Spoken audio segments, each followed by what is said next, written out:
Ele queria saber tudo o que estava acontecendo durante todo o jogo. E aí ele me chamava e eu fazia essa tradução para ele. Neste sábado, a TV Aratu vai transmitir pela Copa do Nordeste o clássico Fortaleza e Bahia, válido pela 7ª rodada da competição regional. Quando a bola rolar, uma importante vitória acontecerá, só que fora de campo. O tricolor vai utilizar as redes sociais para transmitir em libras os comentários detalhados da partida. Como se fosse um título do clube de coração, Marcos vibra com a possibilidade de acompanhar o jogo com acessibilidade em libras. A alegria é ainda maior ao saber que o Bahia foi o primeiro clube do Brasil a colocar em prática a ação inclusiva e acessível. Eu estou muito feliz pela acessibilidade, por esse passo a mais. Sim, começando agora, direto dos estúdios virtuais Dom Diego Armando Maradona. Mais um. Vamos fazer mais um. Mais um. Bahia. Mais um. Bahia. Mais um. Você é Bahia lá.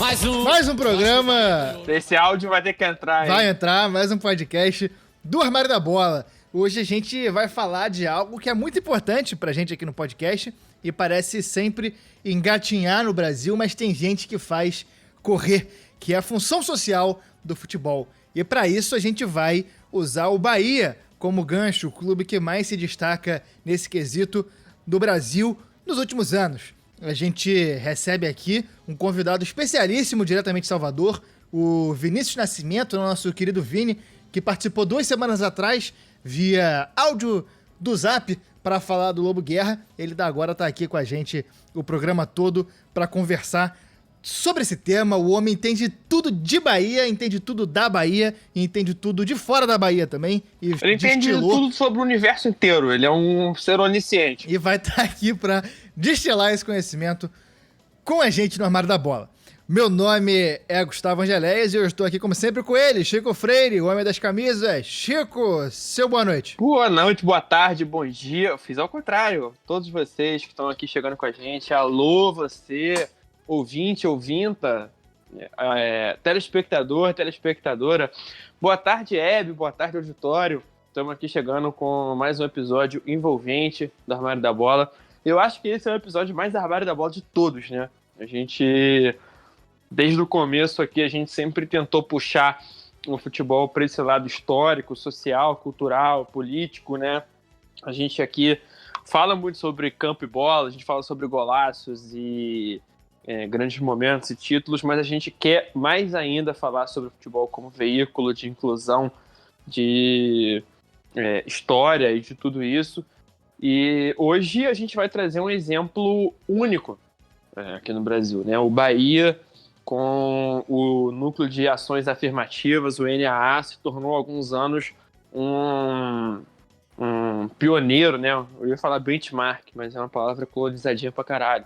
Um exemplo. Um exemplo, né? Aqui no Brasil, um clube realmente pioneiro na inclusão da sua torcida no dia a dia, na vida do clube, na história do clube, no futuro do clube também, né? E para isso a gente traz aqui o nosso grande Vini, é um moleque muito querido, que a gente gosta muito e que entende muito do assunto. Ele veio lá do Fuerte Bomba, grupo aí no Fica Zap. um abraço para todo mundo que... Fuerte abraço a todos. A gente, semana passada, completou um ano de Armário da Bola, amigo. Fizemos aniversário.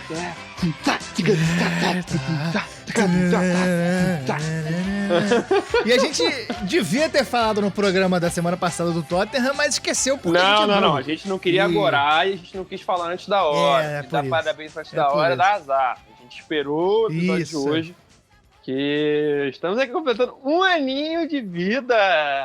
A gente agradece a todo mundo que ouve a gente desde o começo, quem chegou no meio do caminho, quem ajuda a gente. Quem ainda vai chegar, a gente agradece também. Quem ainda vai chegar. Porra, tá sendo maneiro demais. O nosso programa é um filho da pandemia, né? No comecinho ali falou filho da quarentena. Eu ocupei a palavra, eu tomei um susto aqui que eu quase caí no chão, moleque. A gente começou ali quando achava que a pandemia, que a quarentena ia durar uns 3, 4 meses no máximo. Tamo aí um ano depois, tão confinado quanto ou mais. Mas é isso, né? É curioso que a gente tá comemorando isso no programa mais armário da bola possível, que a gente vai mais defender nossa visão de futebol. E justamente nesse programa a gente comemora um ano de Armário da Bola, de um projeto que a gente tem muito orgulho e a gente se empolga muito de fazer. E mais uma vez, o que a gente sempre fala, nossa demonstração de amor pelo futebol. A gente ama demais isso e a gente quer mais gente que ama o futebol tanto quanto a gente para vir conversar com a gente. Vem conversar com a gente, vem falar sobre esses temas, vem puxar nossa orelha quando a gente errar, vem acrescentar coisas que a gente esqueceu. A gente está sempre disponível para conversar com todo mundo. O Armário da Bola, o podcast é o começo da conversa e depois a gente segue em tudo quanto é lugar que a gente conseguir. Então segue a gente nas redes sociais. Estamos aí no Twitter, no Instagram, no Facebook, no TikTok, no YouTube, na Twitch. calma, no TikTok, na Twitch. Tamo em tudo, tamo em todas. A gente tá aí, segue a gente, @Armário da Bola. Tamo online roteando aí, esperando vocês. Segue nós, que a gente gosta muito de trocar ideia, então segue a gente, comenta, manda uma mensagem, manda um tweet. E se você quiser ajudar a gente financeiramente, você pode entrar em picpay.me/Armário da Bola e se tornar parte da nossa comissão técnica. Lá tem os planos de apoio explicadinhos para você nos ajudar com o seu suado dinheirinho, se você achar que vale a pena. E se você não puder colaborar também, só um RT, botar no teu stories lá, qualquer coisa que você puder fazer para só ajudar a gente a divulgar, já é muito valioso. Já é muito valioso. E vamos pra vinheta. Eu sou obrigado a falar que esse programa aqui tá uma porra. Vidro de vidro? Sabia não? Esses negros maravilhosos que saem tabelando, tocando. E hoje a gente está recebendo aqui no conglomerado virtual do Armário da Bola nosso amigo Vinícius Nascimento, jornalista lá no Correio da Bahia e torcedor do Bahia, clube que leva o nome do estado. Vini, se apresenta aí aos ouvintes do Armário da Bola que não tiveram o prazer de te conhecer e vão ter nos próximos minutos aí. Valeu, Guga, valeu, Chico. Bom, sou Vinícius Nascimento, sou repórter aqui do Correio, nascido, criado e vivido em Salvador e torcedor do Bahia. Quando entrei no jornalismo foi querendo trabalhar com futebol e trabalhei por uma época no próprio Correio como repórter, cobrindo o Vitória, inclusive era setorista do Vitória. Mas agora voltei para a cidade e tal, e de projeto hoje o que eu tenho é um blog que eu escrevo as coisas que eu penso e que eu gosto de ver, e é isso. Prazer imenso estar aqui no Armário da Bola. Já estive aqui semana passada falando sobre o nosso querido Lobo Guerra, e agora vamos falar um pouquinho sobre o NAA, essa iniciativa do clube. Antes da gente entrar nas atualidades aí do Bahia, no núcleo de ações afirmativas e propriamente o tema do nosso programa, eu queria que você desse uma passada rapidinha na história do Bahia, né? A gente tem muitos clubes hoje em dia que renegam as origens e essa diretoria do Bahia não tá fazendo isso, né? O Bahia sempre teve mais ligado à parte popular, às camadas mais populares, né? Do Salvador e da Bahia. Como é que é isso aí?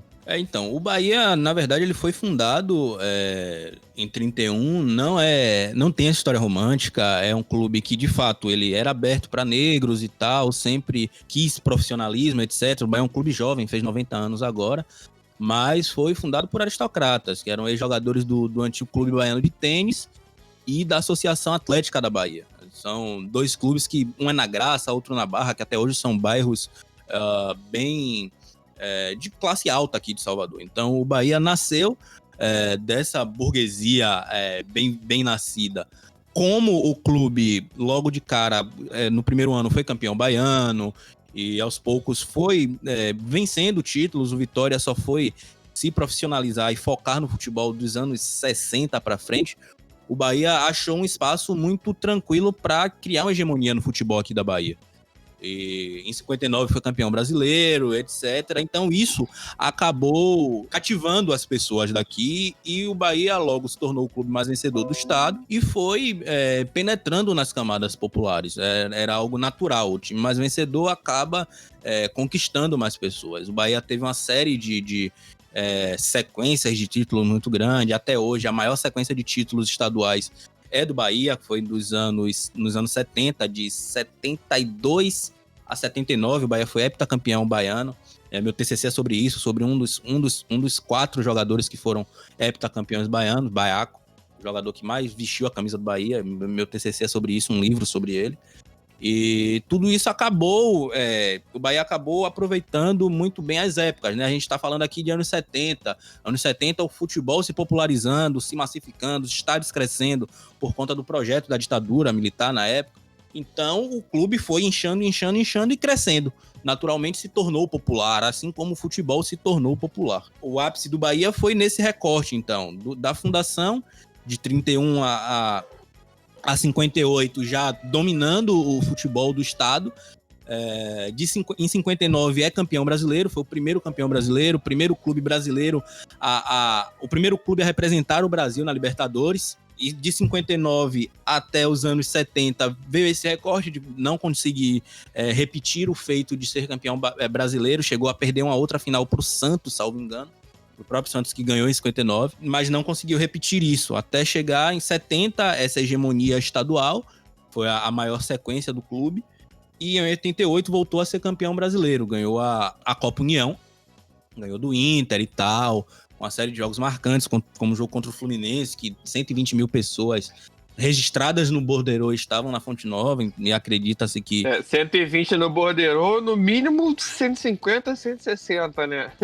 Não, meu avô levou meu pai e meus tios. Meu pai tinha 12 anos, e aí meu pai conta que... Meu avô já é falecido, mas meu pai conta que saiu meu avô de lá de Simões Filho, que é uma cidade próxima onde a gente morava, um carro abarrotado de meninos, chegou lá e aí ele ficava juntando assim pra não perder a quantidade de guri que tava junto com ele.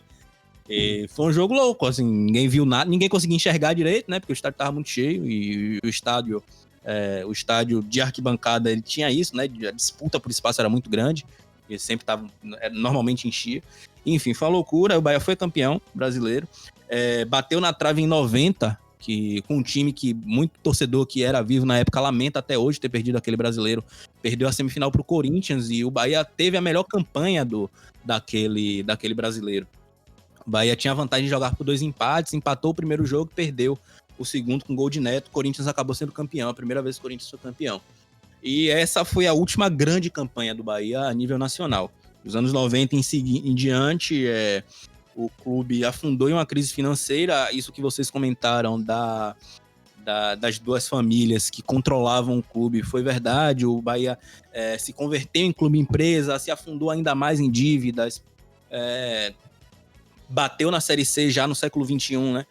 Caiu em 97, jogou a Série B em 97, subiu no tapetão junto com o Fluminense, né? O Fluminense saiu da C para A, no meio desse elevador pegou o Bahia e puxou para jogar João Avelange. Mas 2 anos depois o Bahia voltou a cair. Fez uma boa campanha em 2001 também, que era um jogo contra o São Caetano, o Bahia precisava ganhar, Silvio Luiz fechou o gol nas oitavas, o São Caetano acabou indo para a final com o Vasco, mas foi uma campanha que o Bahia foi bem, o Bahia fortalecido pela Copa do Nordeste, que é uma competição muito importante para os clubes do Nordeste. Vocês podem olhar os recortes, quando a Copa do Nordeste está forte, tem clube do Nordeste forte em algum ponto. É uma competição que realmente ajuda muito a fortalecer os clubes. Dava certo, é um formato interessante, tem muito clássico regional, atrai público. Em 2001, a Copa do Nordeste estava liderando a audiência. Acaba funcionando, né? E o grande ato do Bahia foi justamente enquanto não tinha a Copa do Nordeste. Coincidência ou não. O clube caiu, foi para a Série C, bateu na Série C e não apenas bateu, como bateu e ficou. Só subiu um ano depois, no ano que teve também a tragédia da Fonte Nova, em 2007. Isso já nas mãos dos Guimarães, né? A última família que comandou o Bahia.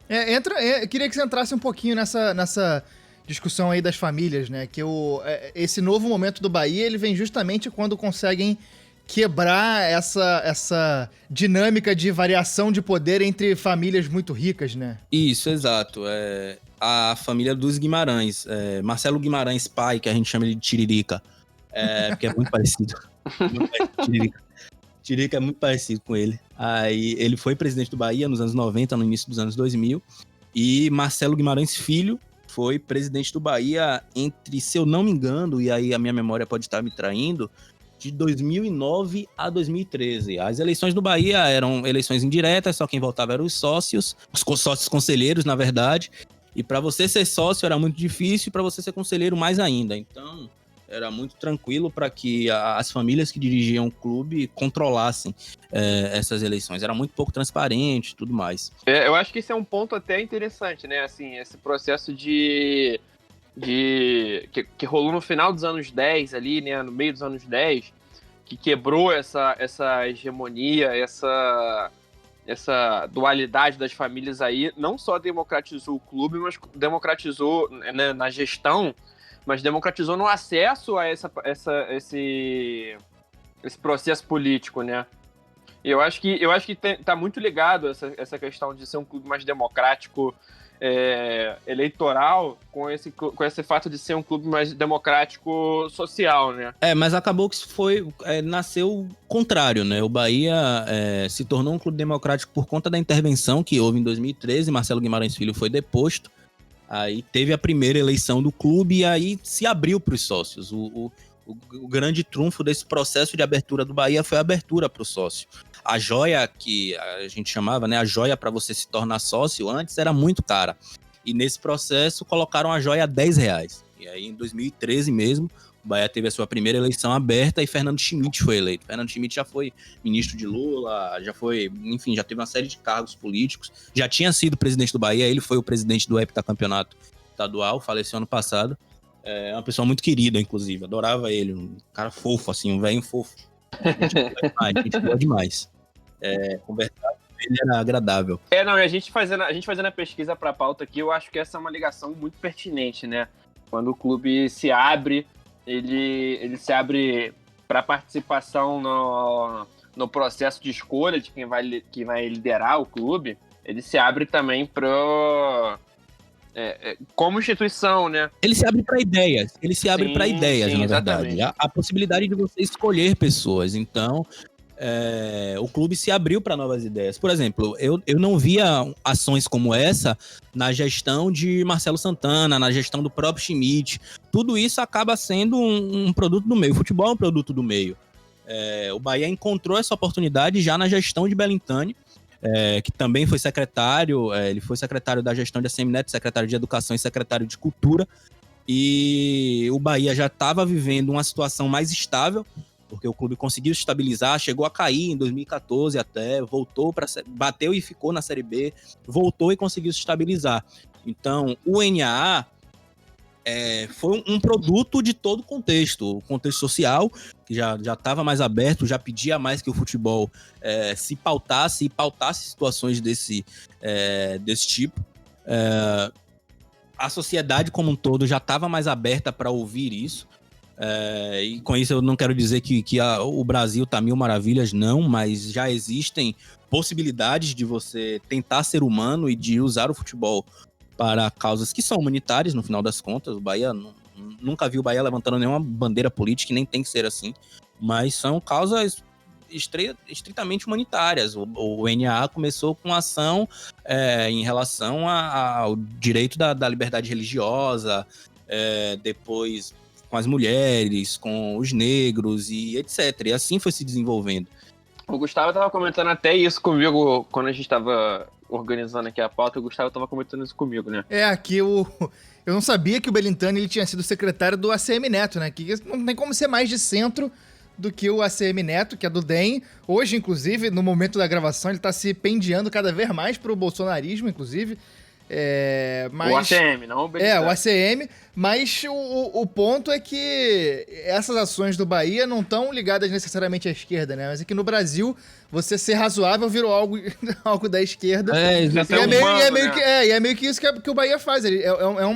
São políticas de razoabilidade, de inclusão das pessoas, não é das pessoas de esquerda, é para todo mundo, os negros de qualquer lugar, os ídolos do Bahia, e aí fazer esse tipo de coisa, entendendo o lugar do clube na sociedade, né? Sim, o lugar do clube era uma demanda que o Bahia tinha, e isso acabou fazendo com que o clube fosse até mais visto. Muita gente criou um certo afeto pro Bahia por essa coragem que o clube teve de se posicionar. Pelo Brasil inteiro, né? Nesse podcast tem 2 membros, inclusive. O clube teve coragem de se posicionar e acabou atraindo muitos olhares, acabou sendo reconhecido. Isso acaba, inclusive, impactando no futebol, porque isso, de uma maneira ou outra, atrai patrocínios, atrai olhares, atrai coisas que podem ser benéficas para o clube no campo também. Mas se a galera gosta muito de vomitar que não é só futebol, que o futebol não se resume às 4 linhas, eu acho que os clubes de futebol precisam sim se posicionar, colocar a cara a tapa e ajudar as coisas. Não se posicionando politicamente, nem nada assim, mas posicionando com causas que são basicamente sociais mesmo. Que, querendo ou não, aqui no Brasil acabaram sendo identificadas como pautas de esquerda. E o posicionamento também é consistente, porque não é o posicionamento só por posicionar. A gente está gravando isso na semana do aniversário do golpe militar e a gente viu muito clube se posicionando de uma maneira que não é... Insossa, né? Insossa. Nem falar, só falar democracia sempre e não falar que houve uma ditadura. Não tá mais. Não fazer algo... de fato, e o Bahia tem isso, que é o núcleo de ações afirmativas, que, só contextualizando, para quem não conhece, o Belintani, né, que a gente falou, que é o Guilherme Belintani, que é um empresário, ele era secretário do ACM Neto, ele decidiu se afastar do trabalho na Prefeitura de Salvador, isso tudo a gente pegou de uma matéria do El País, de 2018, para concorrer à presidência do Bahia. E quando ele assumiu, logo ele colocou, ele institucionalizou a criação desse NAA, que é o Núcleo de Ações Afirmativas, que faz todas essas ações que a gente vai comentar aqui, né?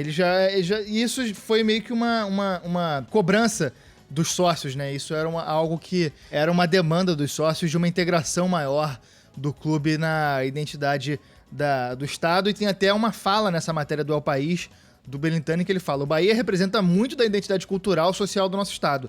Por isso temos a obrigação de nos posicionar, frear extremismos e apoiar causas que vão além do campo de jogo. E aí começa a criação dessas ações, né? Muita coisa associadas à raça, a religiões de matriz africana, coisas que são muito caras pro povo de Salvador, né? Que a cidade com mais negros fora da África é Salvador, uma cidade muito ligada a esse tipo de cultura, né? Sim, é isso. Agora, claro que todas essas ações acabaram enfrentando resistência, principalmente no momento que a bola não entrava.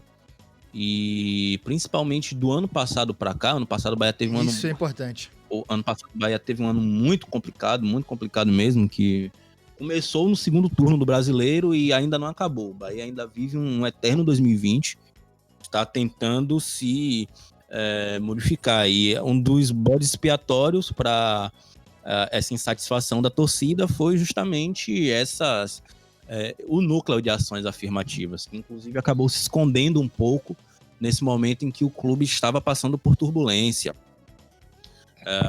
Retornou essa semana, inclusive, a gente comentando nos bastidores, o Bahia vai fazer transmissão do jogo com a possibilidade de libras, né?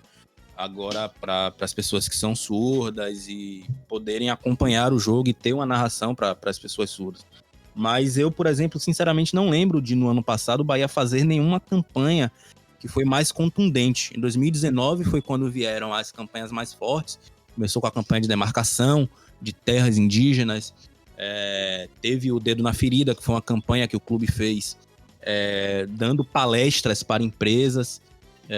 Fez uma auditoria interna em relação à contratação de pessoas negras, de mulheres, de pessoas trans, inclusive. E deu palestras, né, de consultoria para empresas daqui de Salvador que pudessem fazer mesmo, palestras para a imprensa. Foi uma campanha bem contundente. Mas eu realmente, em 2020, não lembro de nada assim tão forte. O clube acabou estagnando, recebeu muitas críticas por isso. E mais recentemente teve uma crítica também, foi uma das grandes crises que Belintani enfrentou, que foi uma declaração que ele deu após ser perguntado sobre a possível contratação de Jean. Jeanzinho foi formado no Bahia, foi revelado no Bahia. O goleiro? Paulo Goleiro. E teve a acusação de agressão pela esposa dele, Milena. Isso foi no final de 2019. E Jean, nessa coisa de janela de transferências, nome é ventilado aqui, nome é ventilado acolá. E o presidente do Atlético Goianiense disse que Jean estava voltando para o Bahia e por isso não ia conseguir a renovação dele. E Belintani foi perguntado isso na coletiva que ele deu, a única coletiva que ele deu esse ano. Ano passado ele ficou muito sumido nessa relação, ele preferiu se preservar. E nessa coletiva ele acabou falando que aquela conversa de que a gente não pode julgar ninguém, eu entendo que houve um erro, etc, etc. E no final das contas não confirmou nem negou. E acabou preferindo se omitir. Então, boa parte da torcida falou que, então fecha o NA. Porque não faz sentido o clube se posicionar da maneira que se posiciona e na hora de uma situação embaraçosa como essa, o clube não ter coragem de se posicionar, de falar algo que fosse simples. Não, Jean ainda é ativo do Bahia, o Bahia tem 30% dele, Jean tem uma história aqui, ele é um ativo do Bahia, mas não, o clube não está negociando e pronto, encerrava um ponto final. E a interrogação foi algo que incomodou bastante e foi uma das crises assim que o NA enfrentou. Além de apanhar muito quando a bola não entra, acabou tendo essa situação mais recente. Isso é uma questão bem forte, né? O Bahia, assim, a gente tem aqui vários exemplos, a gente até notou aqui na pauta alguns exemplos de ações que não ficam só no discurso, né? De ações práticas que o clube toma em relação ao NAA. NAA, caso a galera não tenha entendido ainda, é o núcleo de ações afirmativas que o clube abriu. Assim, tem sempre essa questão, né? De até onde o clube vai, essa obrigação de ser fiel ao seu discurso sempre. A gente vai entrar mais a fundo mais para frente um pouquinho em algumas ações aqui que o clube fez, mas a gente tem, por exemplo, alguns casos, como esse do Jean que você comentou, em que o clube fica numa sinuca de bico e aí é uma expectativa enorme para ver como o clube vai se posicionar, né? A gente também tem ano passado o caso do Ramírez, né? Contra o Flamengo, que teve o Gerson falou que ele proferiu injúrias racistas contra o... Né? O Gerson falou que escutou injúrias racistas do Ramírez, jogador do Bahia, e ficou nesse impasse, né? E aí, o que o Bahia vai fazer? Como é que vai ser o caso? Acabou que o próprio Flamengo, o Gerson, se não me engano, não quis dar depoimento, né? E eu confesso que eu não acompanhei o caso até o fim, mas foi um caso que levantou bastante essa questão, né?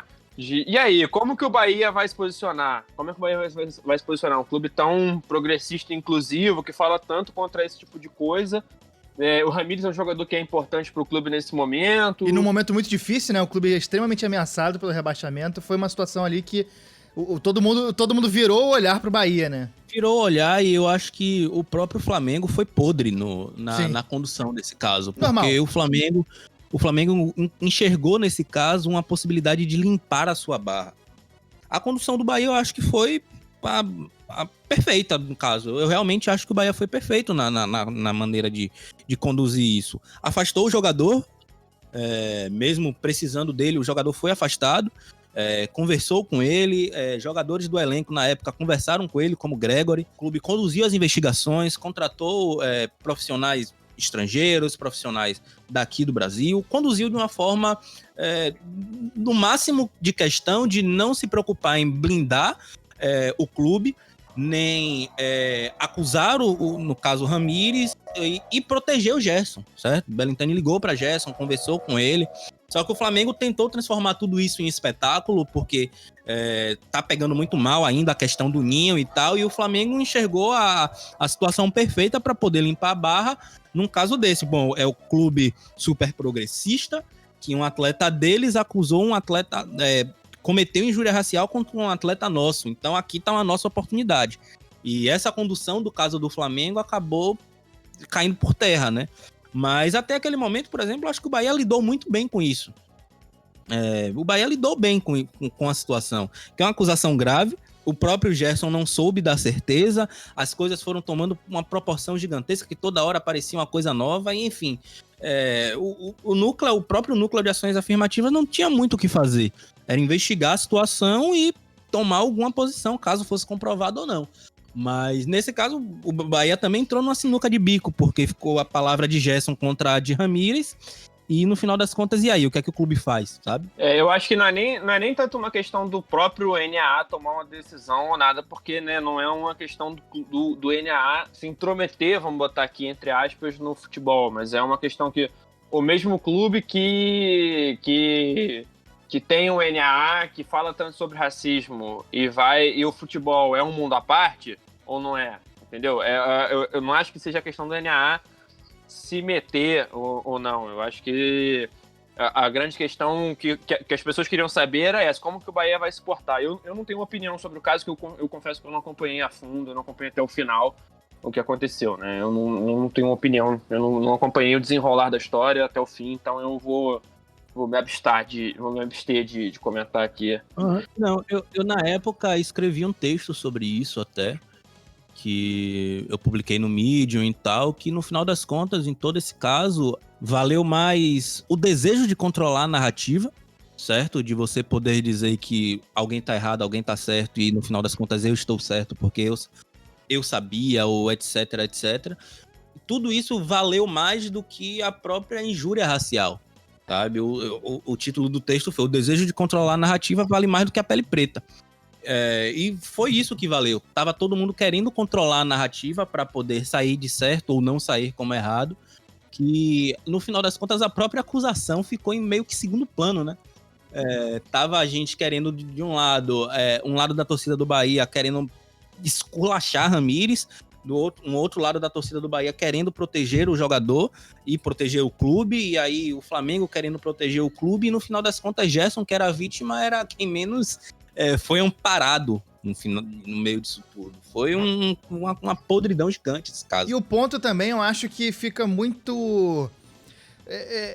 o monopólio do erro hoje meio que parece que tá 100% com o lado de lá, né?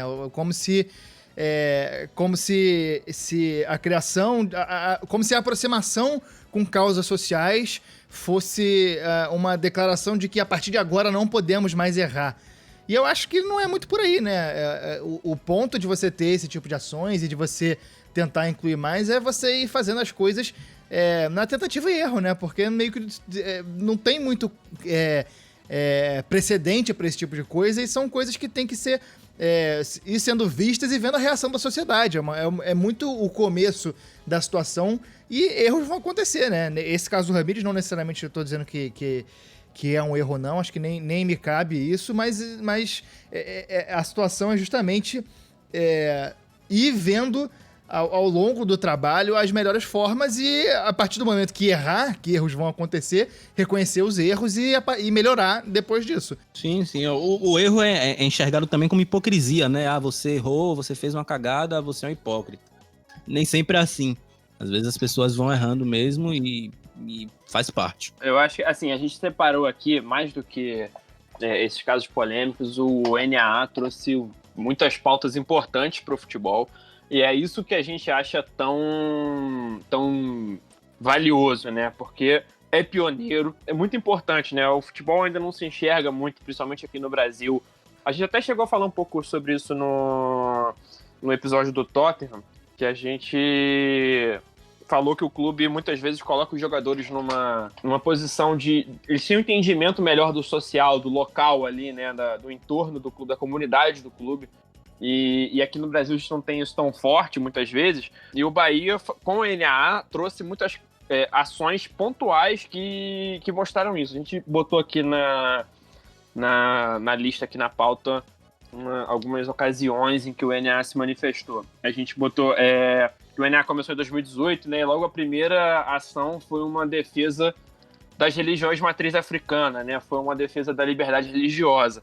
E uma série de campanhas de causas muito importantes, né?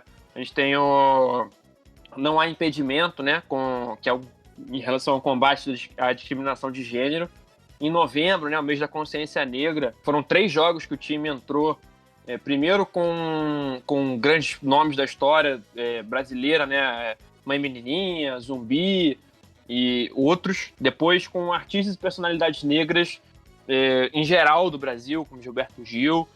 e depois no terceiro jogo com ex-jogadores negros do clube. Nessa campanha aí de homenagem também teve uma série de nomes de torcedores do Vitória no meio ali, para mostrar aqui. Tem até uma entrevista da época, acho que é do próprio Belintani, falando que isso foi uma homenagem para dizer que essa é uma causa que é maior do que qualquer paixão clubista, qualquer coisa disso.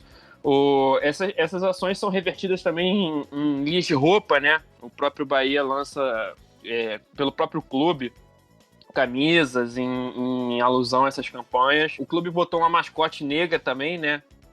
Cujo nome me foge agora, mas além do Super-Homem lá, que é o mascote do Bahia, também tem como se fosse a Mulher Maravilha, né? Tem a questão da Ronda Maria da Penha, que é uma parceria com a Polícia Militar para amparar as mulheres que estão no estádio. Fazer com que o estádio seja um ambiente mais receptivo para mulheres. Isso é muito importante, porque são ações que de fato mudam as coisas, né? Isso é o que a gente considera que seja muito importante para conseguir mudar o ambiente do futebol, né? A gente vê que são ações práticas, né? Não é só falar. O clube também não só presta homenagem, não sei o quê, mas o clube também bota a mão na massa, né? Tem o Bolsa Ídolo, que é muito legal, que é um apoio a jogadores do passado que estão em situação complicada e tal, o financeiro, o clube apoia esses jogadores. Tem os planos populares de sócio-torcedor, né? O Bermuda e Camiseta é um exemplo claro disso. São sócios-torcedores a planos populares para quem consegue comprovar renda, que tem renda baixa e tal. O clube oferece esses planos para aproximar essas pessoas do clube. O cara tem direito a acesso, a ingresso com desconto, tudo isso. E a votar, o cara tem direito a votar, tem todos os direitos políticos preservados. Com certeza, isso é muito importante. Participação na política do clube, na escolha do futuro do clube, né? Pode se candidatar. O clube... enfim. Isso a participação na vida política do clube é muito importante, né? E tem a questão também dos uniformes, né? Que o clube assumiu a produção do próprio uniforme de jogo, lançou a própria marca, Esquadrão, e isso diminuiu o preço das camisas, né? E dentro dessa coisa das camisas que o próprio clube lança, tem a questão ano passado da camisa do SUS, que foi uma febre Brasil, um fenômeno Brasil afora, que o clube colocou o SUS como patrocinador master, vendeu essas camisas com a renda sendo revertida para a unidade do SUS em Salvador. Então a gente vê que o clube não fica só no discurso, né? Quebra a cabeça, esse NAA, ele quebra a cabeça para botar a mão na massa, para fazer a diferença, né?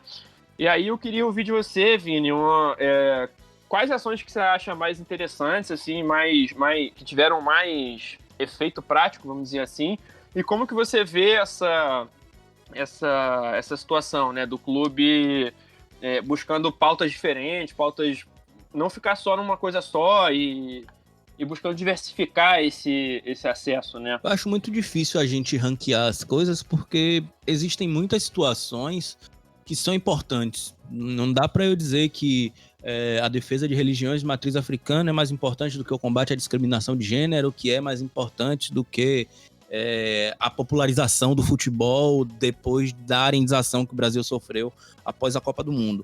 São pautas importantes, eu acho que todas são importantes, todas têm seu valor, e todas são importantes para mim, inclusive para o clube, porque eu acho que o NAA é algo que é muito bom para o clube. As pessoas conhecem o Bahia, as pessoas se interessam pelo Bahia, muitas mulheres, muitas pessoas LGBTQIA+, passaram a investir no clube, comprando camisa, se associando, enchendo o estádio, apoiando o clube. Tudo isso, para além da questão social, ajuda também nos resultados em campo, que os resultados em campo apareçam. O NAA não atrapalha em nada o campo do Bahia, que é o que muita gente, principalmente de direita e ligada a setores mais conservadores, acham. Do jeito que a galera fala, parece que Gilberto sai do treino segunda-feira, aí sobe pro NAA para poder fazer uma campanha de que vidas negras importam, e na terça Dado sai de uma reunião fechando um contrato de contratação para fazer uma manifestação a favor da causa LGBTQIA+, e não é. Existe um núcleo de pessoas especializadas dentro do clube para fazer isso, e fazem muito bem o seu trabalho. O Bahia no futebol, inclusive, tinha que ser tão competente quanto o NAA, e seria ótimo, seria juntar o melhor dos dois mundos.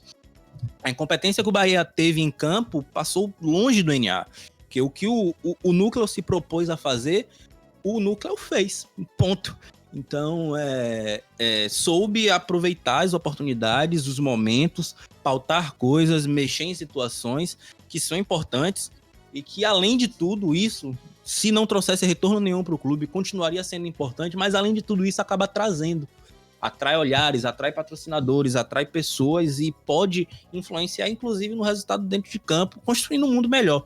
Então, para mim, basicamente, é esse a questão do NA. Não, concordo contigo. Eu acho que isso que você falou agora tem muito a ver com é uma situação que assim, né, a gente claramente entende a importância social disso, né, do clube se colocar como representante, como inclusivo, né, como aberto para as pessoas. A gente entende como que isso é importante para a própria torcida.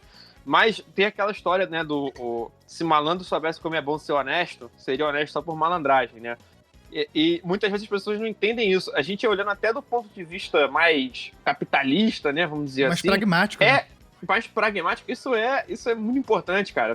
Quanto mais gente participando, quanto mais gente incluída, mais dinheiro você tá trazendo, cara. É mais público, é mais gente no estádio, é mais... o patrocinador vai ter mais gente vendo, porque vai ter mais gente querendo ver o Bahia. Até do ponto de vista mais capitalista possível, é interessante esse tipo de coisa, né? Assim, e para falar do ponto de vista social, aqui a gente ficaria horas, né? É muito valioso isso, é muito importante a gente trazer para o mundo do futebol esse tipo de pauta, esse tipo de causa. O futebol tem uma visibilidade, sem igual, né? Uma visibilidade ímpar. E a gente falar sobre esses assuntos, a gente aproveitar esse veículo, né? Esse alcance que o futebol tem para chamar atenção para esse tipo de pauta, de exclusão, transformar em inclusão, transformar em democracia, né? É uma das coisas mais importantes e que a gente mais valoriza, principalmente falando pessoalmente mesmo, né? Aqui no podcast é uma coisa que a gente sempre toca no assunto, que a gente sempre quer puxar, que a gente sempre quer chamar atenção. Vini, a gente queria agradecer muito sua presença aqui. Esse tipo de programa que a gente tá fazendo agora, ele é meio que a ideia do nosso... A ideia que a gente entende de futebol é meio que a ideia que tem o núcleo de ações afirmativas, né? Trazer quanto mais gente, melhor. Quanto mais gente se sentir incluída no futebol e não só homens, tem que trazer mulheres e gays e negros e tudo mais. A gente sabe que o futebol é um espaço ainda muito arisco para muito tipo de gente, e foi um prazer enorme conversar contigo sobre esse assunto. Você é bem-vindo aqui no Armário da Bola quando quiser. A porta tá aberta, é só entrar, pegar uma cerveja e sentar no sofá. Eu sou folgado, se deixar eu venho mesmo. Agradecer, velho, mais uma vez a participação. Sempre que precisarem, estou à disposição, a gente vai dando um jeito de encaixar as agendas, só tem homem atarefado aqui. Mas a gente vai trocando ideias, porque pra mim futebol é isso, né? Eu levo muito a sério essa coisa do não ser só futebol e de ultrapassar as 4 linhas. Pra mim é de verdade. Eu por mim, eu boto o sustento da minha casa, de meus filhos quando eu tiver, da minha vida com o futebol. Porque o futebol pra mim é isso. O futebol pra mim é vida, não é só o estádio, nem nada disso. Então, e atinge muita gente, muda a vida de muita gente, pode mudar a vida de muita gente. Então, pra mim, a discussão, quando for assim, eu tô sempre aberto pra contribuir com um pouquinho que eu sei. Chico, seu destaque final. Cara, meu destaque final porra, não tem como, né, cara? O episódio todo a gente falou sobre o destaque final. Essa atuação do Bahia é uma das coisas mais importantes, cara. Eu ia falar emocionante, mas emocionante é uma coisa muito subjetiva e pessoal. Eu acho que é uma das coisas mais importantes, em geral, pro futebol brasileiro. Essa atuação social e democrática e inclusiva do Bahia. É um clube que entendeu, acho que como nenhum outro aqui no Brasil, a função e a importância que tem. Não só o clube, como tem o futebol também. Isso não é uma coisa só do Bahia. É a importância que o futebol tem para a sociedade brasileira. A importância institucional do Esporte Clube Bahia e a importância do futebol como esporte, né? E como que o Bahia, dentro desse fenômeno esportivo, pode se apresentar como veículo de inclusão. Cara, eu acho que é o maior exemplo aqui no Brasil, cara, na história mesmo. Eu acho que é uma coisa que não tem comparação, poucas comparações, assim, e todas muito pontuais. Eu acho que de tudo que a gente gosta e representa aqui no Armário da Bola, né?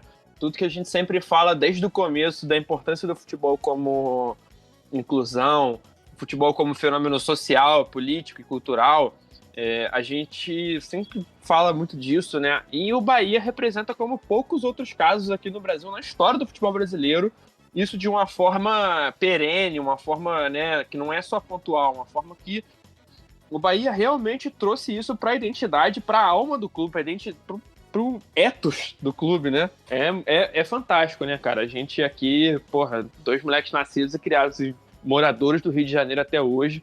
Ah, beleza, a gente sempre teve alguma simpatia, vai lá pelo Bahia, um clube legal ali, que tudo bem, um clube que a gente gosta, mas com certeza isso aproximou a gente para desejar o bem do Bahia, para querer o Bahia, para consumir o Bahia, para comprar a camisa do Bahia, para ficar sabendo das notícias, né?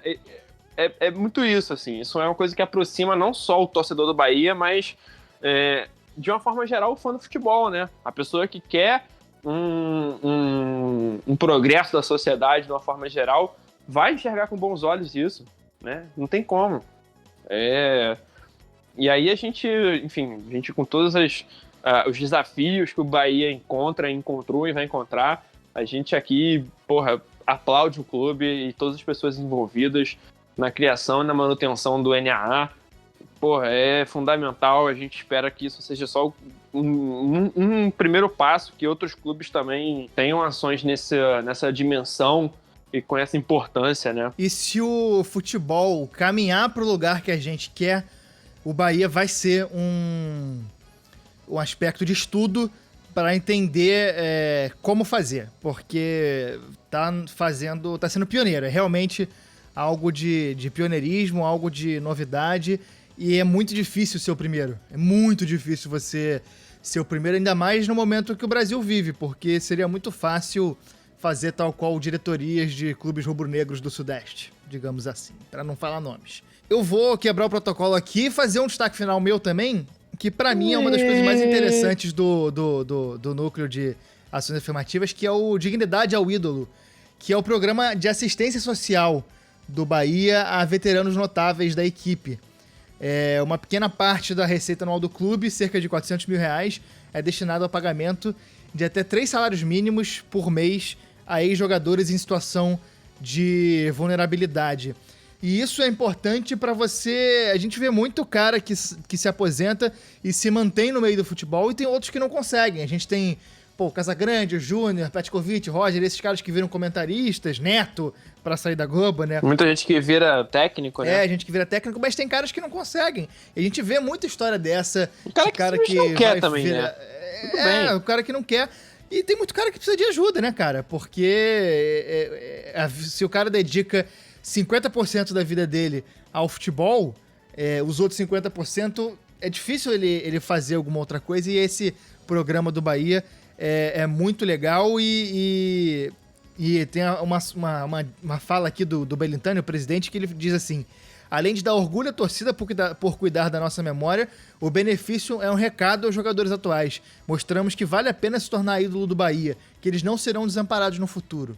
Olha isso, olha o pensamento de uma ação afirmativa, importante, que ajuda os ídolos, dá valor aos ídolos, dá valor à história do clube e ainda pensa no futuro. É isso que a gente tá falando, não é algo só de postar no Twitter uma imagem bonitinha para fazer o que se diz que é certo. É ação de fato, pensando no passado, no presente e no futuro do clube. E aí outra fala do Belintani é que a grande lição do Bahia é provar que a democracia combina com o resultado em campo. Não promovemos inclusões e ações sociais por marketing, mas por acreditar que pode dar sua contribuição para melhorar a sociedade. E meio que é isso que o Armário da Bola pensa, né? É isso que a gente pensa, isso que é o que a gente vê do futebol. A gente volta na semana que vem. Grande abraço a todos. Valeu!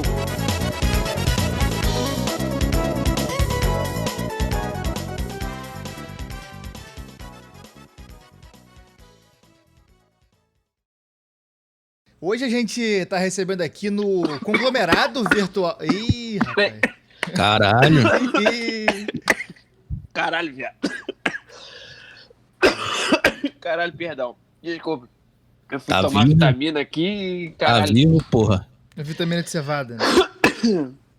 Jesus, pô, quase que eu morro com a vitamina que é pra me fazer viver, o bagulho quase me mata. Moleque, pior que morando sozinho agora eu tenho o maior medo de engasgar e morrer. Toda vez que eu engasgo eu falo, caralho, não posso morrer. É agora.